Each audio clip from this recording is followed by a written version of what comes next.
Good morning, students. Today we study our next topic, that is lac operon. Lac operon को develop किया था, propose किया था to scientist ने, Jacob and Monod ने. François Jacob एक बायोकेमिस्ट थे एंड मोनोड. ठीक है. लैक ओपेरॉन क्या है? लैक ओपेरॉन, इन लैक ओपेरॉन यहाँ पर जो लैक है दैट इज लैक्टोज. ये क्या है? लैक्टोज. अब पॉलीसिस्ट्रॉनिक स्ट्रक्चरल जीन आपको बताया था, यूकैरियोट्स में मोनोसिस्ट्रॉनिक होता है और प्रोकैरियोट्स पॉलीसिस्ट्रॉनिक हैं. यह आपने ट्रांसक्रिप्शन में स्टडी किया था. अब पॉलीसिस्ट्रॉनिक स्ट्रक्चरल जीन जो है वो रेगुलेट होता है by common promoter and regulatory jeans.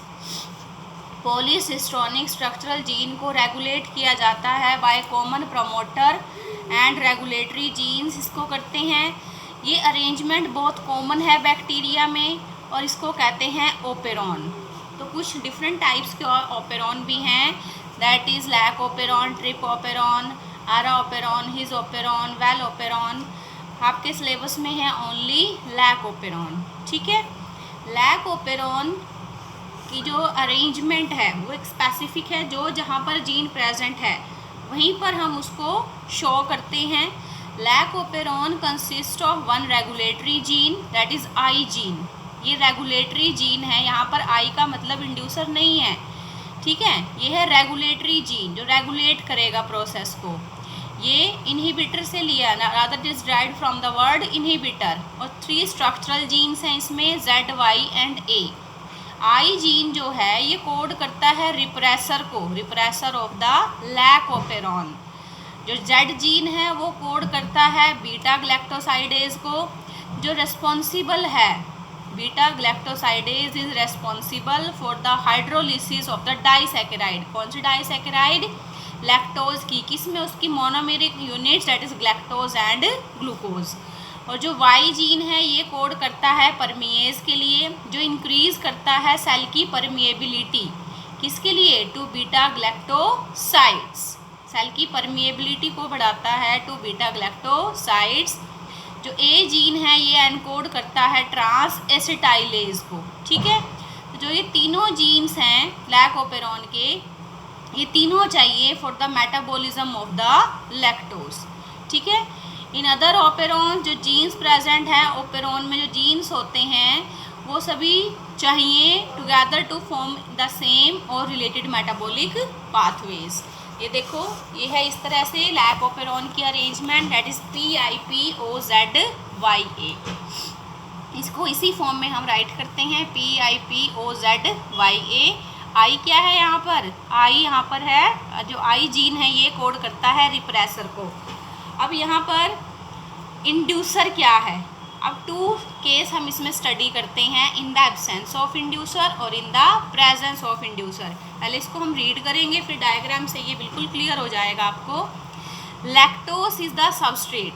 अब एंजाइम है, एंजाइम किसके ऊपर एक्ट करता है? सबस्ट्रेट के ऊपर. Lactose is the enzyme for the substrate beta galactosidase, और ये रेगुलेट करता है switching on end of of the operon के. ओपेरॉन कब स्विच ऑन होगा? रेगुलेशन बताया ना आपको कि जब रिक्वायरमेंट है ऑन होगा, और जब इंड्यूसर अवेलेबल है तो ऑन होगा, जब इंड्यूसर अवेलेबल नहीं है तो ऑफ होगा. ठीक है. So it is termed as inducer. In the absence of preferred carbon source, जब एक प्रेफर्ड कार्बन सोर्स अवेलेबल नहीं है जैसे कि ग्लूकोज, जो लैक्टोज है उसको हम प्रोवाइड करते हैं in the growth medium of the bacteria. Carbon source available नहीं है ग्लूकोज, तो हम लैक्टोज को प्रोवाइड करते हैं growth medium of the bacteria. जो लैक्टोज है वो ट्रांसपोर्ट हो जाता है सेल्स के अंदर, और सेल्स के अंदर परमिएबिलिटी को किसने इंक्रीज किया था? Through the action of the परमिएज enzyme. ठीक है. अब जो लैक्टोज है वो इंड्यूस कैसे करेगा ओपेरॉन को? रिप्रेसर. यहाँ पर हम पहले डायग्राम से कर लेते हैं. In the absence of inducer, in the presence of inducer. ठीक है. अब ये दोनों क्वेश्चन भी ऐसे आता है, explain lac operon in the presence of inducer और in the absence of inducer. जो आई जीन है ये किसको कोड कर रहा है? Repressor mRNA. Repressor mRNA repressor को रिलीज करेगा, और जो रिप्रेसर है ये ऑपरेटर जीन है. This is operator gene. Repressor bind हो जाएगा ऑपरेटर रीजन के साथ, जो प्रिवेंट कर देगा, अब रिप्रेस कर दिया, इस प्रोसेस को रोक दिया, repressor binds to the operator region O, और प्रिवेंट कर देगा आरएनए पॉलीमरेज को कि वो ओपेरॉन को ट्रांसक्राइब ना करे, ट्रांसक्रिप्शन नहीं होगी। ठीक है, जो ये जीन कोड करते थे जिसको, ये कोड नहीं कर पाएंगे। ये तो था कब, जब इंड्यूसर प्रेजेंट नहीं है। इंड्यूसर क्या है यहाँ पर, लैक्टोज। ठीक है, और in the presence of inducer, जब इंड्यूसर प्रेजेंट है तो रिप्रेसर एमआरएनए ने रिप्रेसर रिलीज किया। ठीक है, आई जीन तो क्या है, रेगुलेट कर रहा है, बट यहाँ पर इंड्यूसर प्रेजेंट है। इंड्यूसर क्या करेगा, इस रिप्रेसर को इनएक्टिव कर देगा। इन the presence of inducer it inactivates the repressor, repressor inactive हो गया। तो अब यहाँ पर क्या हुआ, लैक एमआरएनए बना, ट्रांसक्रिप्शन हुई, और लैक एमआरएनए से जो जीन्स ने प्रोडक्ट्स बनाने थे वो सब ने बनाए। इट इज ब्लैक, जो जेड है codes for beta galactosidase, Y permease and A transacetylase.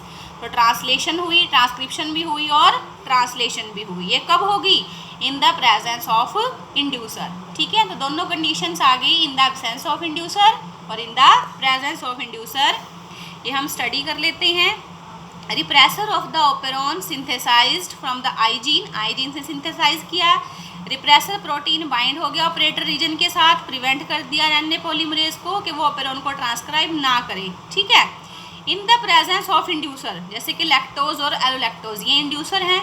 Repressor क्या हो जाएगा, इनएक्टिव हो जाएगा इंड्यूसर के साथ मिलके, और फिर आरएनए पॉलीमरेज प्रमोटर के साथ जुड़ जाएगा और ट्रांसक्रिप्शन और ट्रांसलेशन दोनों हो जाएंगी। ठीक है, so regulation of lac operon by repressor, इसको नेगेटिव रेगुलेशन भी कहते हैं। एक पॉजिटिव रेगुलेशन भी होती है अंडर द, जो लैक ओपेरॉन है, it is under the control of positive regulation. ये हायर क्लासेस में हम स्टडी करते हैं। So this is lac operon. इसके स्ट्रक्चरल अरेंजमेंट्स, डायग्राम बहुत इंपॉर्टेंट है, इसको आप अच्छे से लर्न करोगे। Okay, have a nice day.